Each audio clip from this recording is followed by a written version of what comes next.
Welcome to Season 2 of Public Health on Call, a podcast from the Johns Hopkins Bloomberg School of Public Health. I'm Joshua Sharfstein, Vice Dean for Public Health Practice and Community Engagement, and a former Secretary of Maryland's Health Department. Our goal is to bring scientific evidence and experience to the public health news of the day through informative interviews with scientists, community leaders, policy experts, public health officials, clinicians, and more.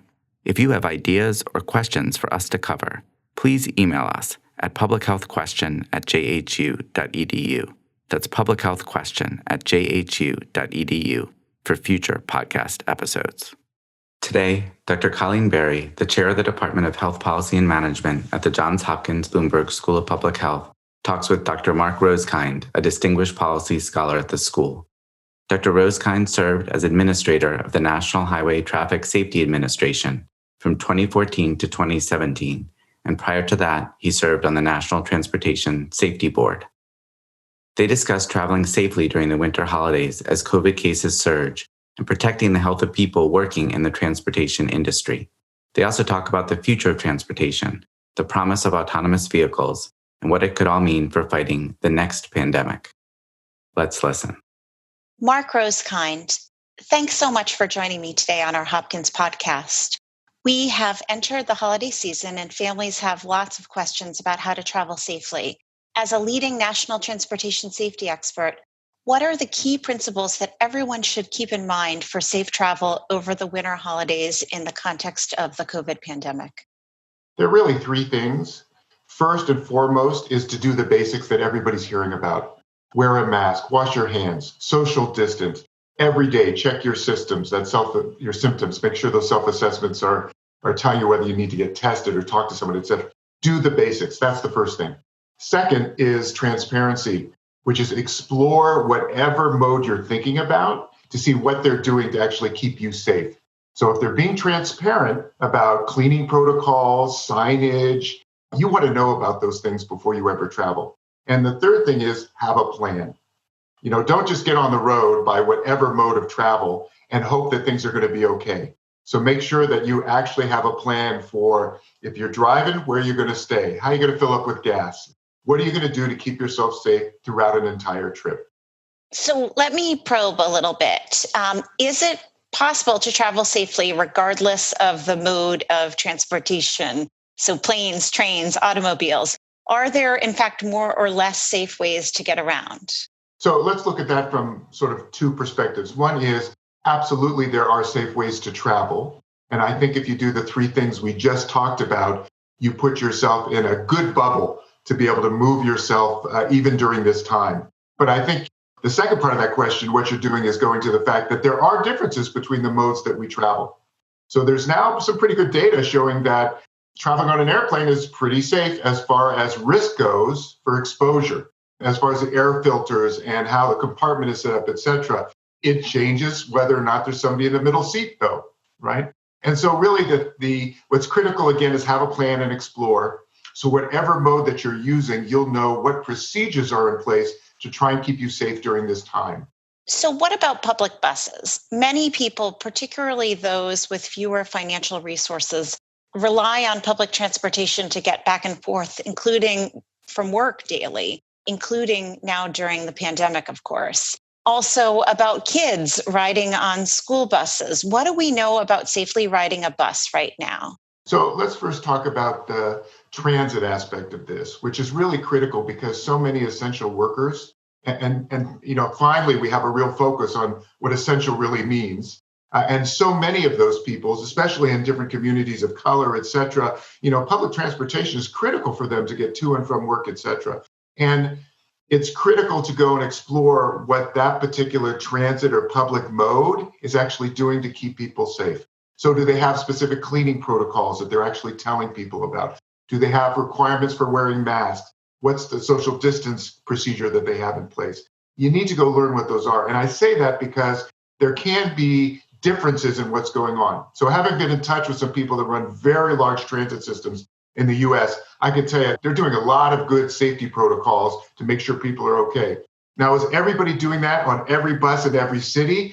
That's the part where you have to explore, for your particular bus line, Are they doing what they need to help protect you during this time? So there's a little work on your part. And again, we're back to that transparency to make sure that you have actually access to figure out what's being done to help keep you safe. And the same thing is the school buses that you're talking about. Again, there's some school systems that are both transparent and have a lot of procedures in place. And there are other places that I would bet there may not even be, mask requirements or other things. There's such diversity right now in how people are approaching this. But the key is, if you can find out, you need to explore so you know what's being done. Make sure you do what you can control, the mask. So do that for sure, and then see how much more protection is being provided by these systems. But it's okay for us to go and ask. It would be fine for me as a parent to go and ask the questions I need to have answers to make sure my kid's safe on a school bus, sounds like. Oh, not just fine, but you should absolutely do that. And in fact, I think it's a big red flag for you if they don't have it. It's like, oh, we can't give you that information. Yeah. Or, I'm sorry, those are confidential. Or no, that's a procedure. No, that would be a big red flag if they're not willing to share with you what protocols are in place to help protect you, your kids, et cetera. That's great. So let's talk a little bit about policy. I think we all want to get people moving again. And there was a time period where we really weren't moving at all. We saw that from the data, but that's changed. Can you give a sense of where we are in terms of mobility? But then importantly, what policies we might still need to get people moving? There's no question that there's just a huge opportunity for us to make everybody safer if we were to establish clear federal policies that are consistent and based on science. I mean, it's just like absolutely clear. And I say that because the United States Department of Transportation has modal agencies for every mode of travel. And so if we have department and mode consistent procedures, wear a mask, this is what's required for social distancing, making sure that there are sanitizer and other kinds of things that are available, the transparency that we're talking about. So a lot of things that we just discussed could be so much easier if, in fact, there were federal requirements that everybody knew were being applied every place in the country. So the kind of things we just talked about, it may not apply to your particular school system or the particular bus line that you're on. If we had federal policies and requirements for cleaning protocols and, again, mask protocols, those kinds of things would make it so much easier for everybody to know, here's where the bar is. And for sure, you shouldn't even have to ask, right? You should know that bar is being met in your local transit or school system. So let's switch gears. In addition to being our 5th Hopkins Distinguished Policy Scholar in the Department of Health Policy and Management, you currently serve as the Chief Safety Innovation Officer at Zoox, an autonomous vehicle and on-demand transportation service startup company. Did I pronounce that correctly? Yeah, it's actually called Zoox. Zoox. There you go. So I want to get, in the context of this role, get a snapshot from you of what transportation might look like in the future.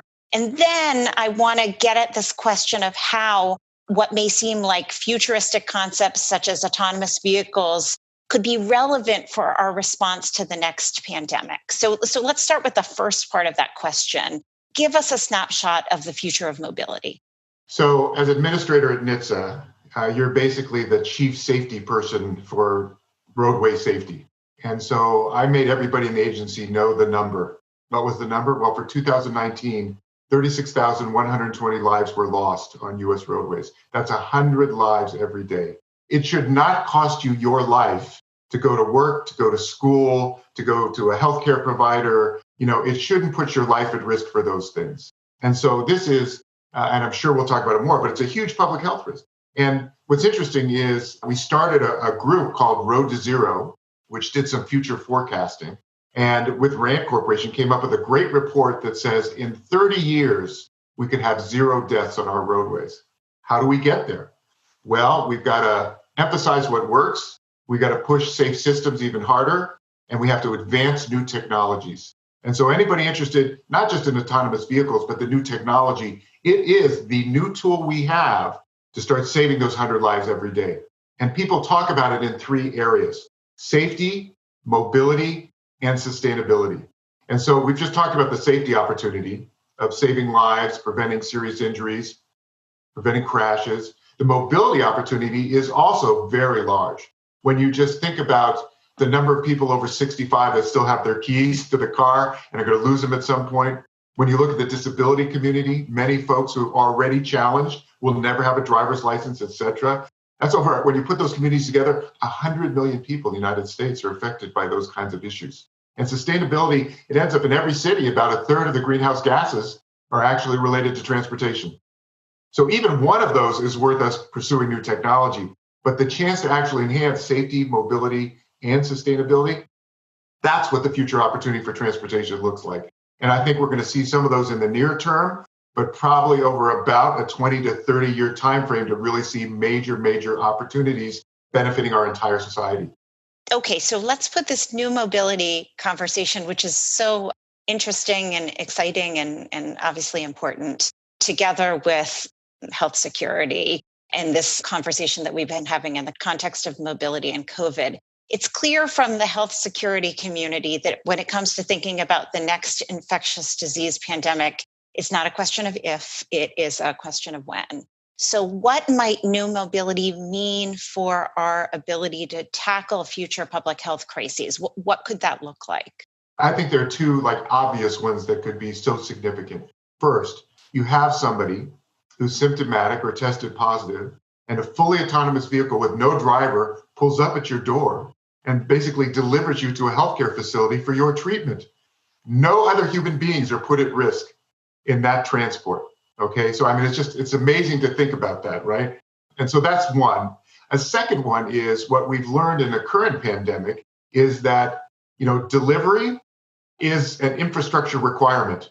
We've now learned that FedEx, UPS, Amazon, you name it, these companies and what they're doing have been critical for making sure that people can stay home, stay protected, and still be able to get access to things that they need. And so I think those two are just big. We can move people around without putting other humans at risk, whether it's to a treatment facility or in other kinds of contexts. And two, there's a chance to actually deliver packages autonomously, again, not putting humans at risk. So I think those are two examples of where new technology in a future pandemic could be very beneficial. And we know that second group are where we see both real concerns about health disparities and risk of COVID-19 and real ongoing requirements for financial reasons of staying in this workforce. So that's great. Really important and interesting for us to think about for the future. I want to, for my final question, get at this question related to how transportation connects to public health. And we've touched on this really throughout this interview. But I think some of our podcast listeners might be surprised to hear about a segment on transportation on our Johns Hopkins Public Health podcast. Can you share your take on why transportation is a public health issue? Well, and I'm going to give you credit, for actually talking and tackling this, because so many people don't make that connection. But it's 100 people losing their lives a day. It's one in the United States. It's 1.3 million globally. And the number of injuries, again, in the United States, it's over a couple million every single year, in 6 million crashes. This safety on our roads is a huge public health risk. A really fascinating article, Ashley Halsley III, Washington Post, did an article last year. Over the last 20 years, we've lost almost 100,000 more people losing their lives on our roadways than in both world wars. It's just it's amazing to think about these losses. And again, that's not even the injuries that people are suffering. And in certain age groups, this is the number one risk, health and life risk is on the road. And so if we don't connect these, we are missing a critical opportunity for us to try and address, this issue that can save lives and prevent very significant injuries. So a great opportunity maybe for our students to think about saving lives through smart transportation policy with a public health orientation. Absolutely. And one of the things I like to point out, tragically, is that while we often talk about different morbidity and mortality and changing behavior, et cetera, in road safety, we lose lives instantaneously. Just one time, speeding, drunk, drugged, distracted, drowsy, et cetera, and you miss braking or something else happens, you lose your life literally in seconds. And so, often in public health, we think about long-term, lifespan kinds of things. In road safety, It's death, and life, and literally in moments. And so, I think that severity needs to be part of this conversation, and why public health really has a role to help improve road safety that hasn't been fully appreciated or realized. Mark, thank you so much for joining me today on the podcast. My pleasure. Hope we do some more. Let's do it. Public Health on Call is produced by Joshua Sharfstein, Lindsay Smith-Rogers, Stephanie Desmond, and Lamari Morales. Audio production by Spencer Greer, Niall Owen McCusker, Cian Oates, and Matthew Martin, with support from Chip Hickey. Distribution by Nick Moran. Thank you for listening.